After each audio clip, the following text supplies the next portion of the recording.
I'd only just arrived at school, yet I could tell something was up. Dude, what's with all the fuss? Did Carl do something crazy again? Look at this. Jeez, gross. Sorry, wrong direction. This way. Here you go, Miss Stewart, the new principal of our school. In front of me was a stern-looking woman who exuded a terrifying aura. Ooh. Well, that was unexpected, as we all assumed that Mr. Smith would take the lead because he'd been serving as school vice principal for pretty much forever. Suddenly, everyone's phone vibrated. Why the stern face? She looks so angry at the world. Is she allergic to our skin? Every skirt is too short, lol. No dance party this year? Unbelievable. Is she a principal or a jailer? Warning you guys, she knows our secret smoking place. Jeez, look at all those faces pinned to their mobile phones. The gossip mongers. Over the next few days, rumors about our new principal seemed to be everywhere. Info about her seemed more sought after than Imagine Dragons tickets. Also, from day one of the principal's arrival here, a series of bizarre stories began to circulate. One day I was walking into class and heard the most ridiculous story in the world. My school was haunted. Idiots. I quietly crept under the table, then suddenly poked my head up and shouted, "Boo!" which caused all my friends to jump in fear. Haha, losers. All that spook stuff is nonsense. You don't believe it, huh? Yet Stacy saw it. Oh no. Stacy? I didn't know they dragged my crush into all these silly gossip things. She's usually a smart girl. Not sure what had gotten into her. After that, Stacy lowered her voice and started talking passionately about her chance encounter with a silhouette that appeared in front of the principal's office. But worst of all, before she could get a closer look at it, it vanished. It was probably just the security guard. Nah, when I left, I still saw him dozing off in his room. He even checked the camera and saw Stacy just standing and saying hello, even though nobody was there. Creepy, right? Then the story went further, when someone claimed that the new principal was a witch and was bringing evil forces to the school. Oh my God, Stacy. I needed to pull her out of this mess of nonsense right now. But no matter what I said, she insisted. I saw it with my own eyes. What if she really is capable of dark magic? Oh, come on. We're not kids anymore, Stace. Evil forces, witches, demons, they aren't real. But it's you who might get in trouble when the principal starts investigating who's spreading the rumor. Josh, it's driving me crazy. I need to confirm what I saw. But I'm scared. Can you come with me, please? I hesitated for a moment, then nodded. Okay, back gate, 10 p.m. tonight. Let's just get it over with. Plus, it'd be a great chance to impress my crush, isn't it? That night, I arrived at our meeting point early and waited around. It was freezing, and not gonna lie, I got goosebumps. Okay, calm down, Josh. Ghosts were just tricks of the mind, and it's time to show my future girlfriend how tough I am. As I was deep in my thoughts, a hand suddenly touched my shoulder. Jesus, Stacy! Do you know what time it is? Oh, sorry, I'm a bit late. Did I scare you? Of course not. Let's get inside and end this obsession of yours. But how are we supposed to get in? Stacy pointed at a big hole in the school's fence that was hidden by a bush. We then carefully sneaked through it and successfully avoided the security guard. Piece of cake. Inside, the whole school corridor was pitch black, and the streetlight shone from the glass windows. The scenario looked pretty much like a horror movie, but there was nothing to fear, right? I used the flashlight to guide Stacy to the principal's office, when suddenly a loud screech sound made my heart want to stop. Stacy clung to me in fear. Relax, I think it's just the sound of the speakers crackling. Are you scared, Stace? No, let's just go. But then, as soon as the noise stopped, another creepy sound started up. Footsteps. Had the security guard spotted the two of us already? I turned around and there was nothing but an empty space. Just like that, we continued walking, and they walked too. And when we stopped, they stopped. Then as soon as the footsteps began to rush towards us, I grabbed Stacy's hand and ran as fast as I could to the principal's office and slammed shut the door.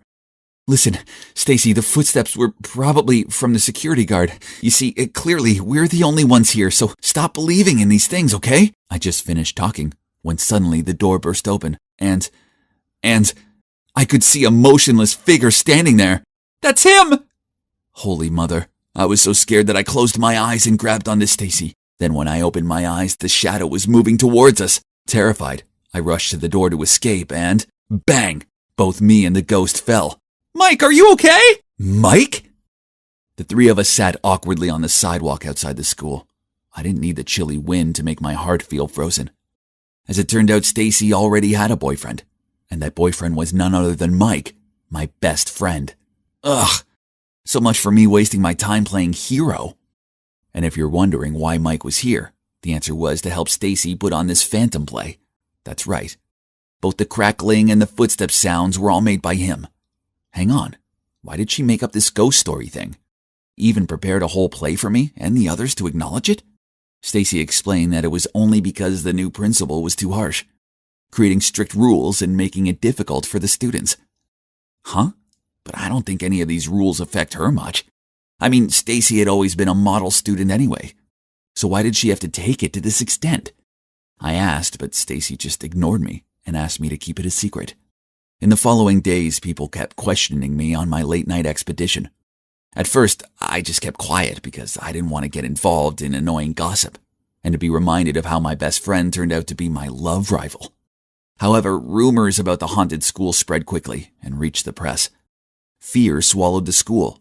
A few students even transferred to another one because they were so scared.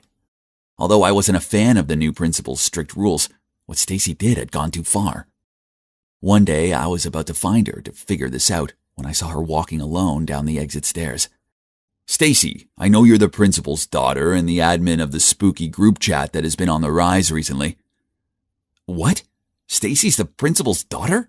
Unbelievable. And wasn't that person Mr. Smith, the vice principal? Perhaps we're after one same thing. Don't you want your mom to work elsewhere too? Right? But your method doesn't seem to be working so well. So what do you suggest? There is an easier way, that is, hand me your mother's seal. I will take care of this. That's too dangerous. How can I trust you? Now that we're on the same boat, you probably don't want your mother to know what you've done behind your back, do you? As soon as Mr. Smith left, I immediately ran to Stacy. No, you can't do that. You don't even know him personally. Be careful. But Stacy insisted on doing it on her own. She said that since her father passed away, she'd grown tired of her mother's rules. School was the only place she used to feel free. But now, that also been ruined for her. I can't live 24/7 under my mother's containment. Do you understand? Well, it's true that being a teacher's child must be stressful enough already. Not to mention being the child of a strict principal. That would surely be even more exhausting. But conspiring with Mr. Smith was a step too far, right? And what will be, will be. A few days later, a ton of messages regarding the principal faking test scores to improve the school's ranking broke out. And of course, she would be subject to disciplinary procedures and may have to quit her job forever for violating professional ethics. I looked over at Stacy. Her face darkened and suddenly she darted out of the classroom. I chased after her and looked everywhere for her, but she was nowhere to be found, until I heard a sobbing sound coming from the abandoned canteen. Thank goodness, there she was. Seeing me, Stacy burst into tears and poured her heart out. She could not have foreseen the consequences of her actions, and naively let Mr. Smith take advantage of her and created all this. Stace, I think it's best to tell your mom the truth. There's still time to fix this, quick, before it's too late. She wiped her tears and gave me a hug, then agreed to go find her mom.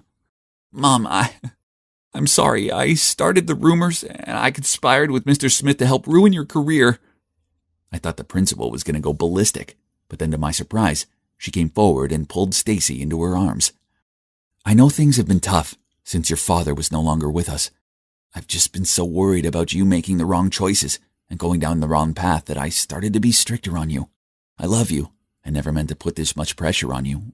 I'm sorry. Please forgive Stacy. She never meant to hurt you, and she feels terrible about it. Everything's fine. Thank you very much, Josh, for telling me about this. Huh? You already know everything? Yeah. I was so worried that you would be taken advantage of, so I told her about the conversation you had with the vice principal. As for the rumor that the principal had to quit her job, it was me who spread it. I mean, that's how Stacy realized what she did was outrageous and could have big consequences, right? Although her mom forgave her, Stacy was still nervous because she'd given Mr. Smith her mother's seal. It's okay, dear. What you did accidentally helped me to get evidence of his embezzlement by impersonating me. His misconduct will soon be handled. It's all good now. My work here was done. I fixed things with Stacy and her mom. But most importantly of all, I proved that the school's not haunted.